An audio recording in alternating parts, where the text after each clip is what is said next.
Voilà donc qu'on va interdire les trottinettes électriques sur les trottoirs. Et attention, les amendes pourront grimper, je ne sais pas si vous l'avez vu, mais jusqu'à 1 500 €. Ah oui. Ça ne plaisante pas. Alors ce n'est peut-être pas un sujet de la plus haute importance, mais ça illustre bien quand même notre époque où l'on marche vraiment sur la tête. Résumons un peu la situation.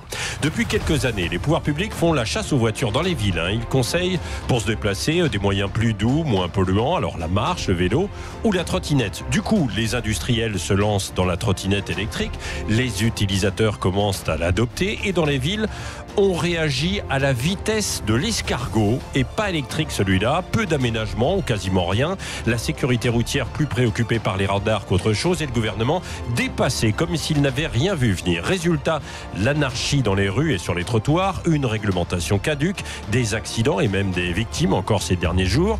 Et aujourd'hui, le ministère du Transport qui va nous pondre donc de nouvelles règles à l'image du 80 km/h. Pourquoi ? Parce que au lieu de prendre la situation à bras-le-corps sur le terrain, de mobiliser toutes les municipalités, tous ces fonctionnaires de la territoriale, et il y en a, de mettre en place des aménagements assez simples, d'obliger au moins au port du casque, au lieu de travailler localement, c'est d'abord une application nationale avec une entrée dans le code de la route, partout le même traitement, interdiction des trottinettes électriques sur les trottoirs. 3 types d'amendes, je l'ai dit, donc 35 € au début si vous ne respectez pas les règles de circulation, 135 sur le trottoir si pas autorisé et donc 1 500 € à plus de 25 km/h parce que ça va vite parfois les trottinettes électriques. Alors, il est quand même prévu que les maires pourront adapter la règle en fonction de leur territoire. Heureusement, car comme pour le 80 km/h appliqué uniformément sur tout le territoire, les situations peuvent varier. Je connais par exemple, moi, sans doute comme vous, dans des villes où les trottoirs font 3 mètres de large et plus de 3 mètres de large.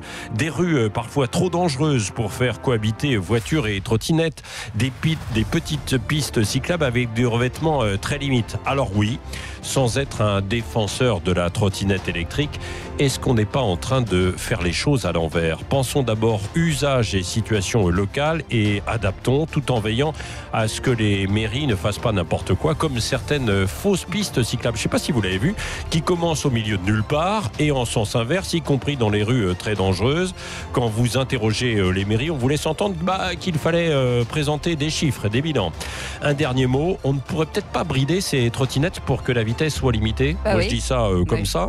C'est un peu de bon sens, mais il y a longtemps qu'on a oublié le bon sens dans ce pays. On en parlera peut-être il y aura peut-être une législation européenne des trottinettes et on en parlera avec Manuel Bompard. Non, mais je sais pas, mais en tout cas, qu'on pond une loi, c'est très bien, mais qu'on laisse et en tout cas qu'on donne des ordres et des missions aux mairies pour adapter. Oui. Alors que là, on va faire tout et n'importe quoi encore, une nouvelle fois.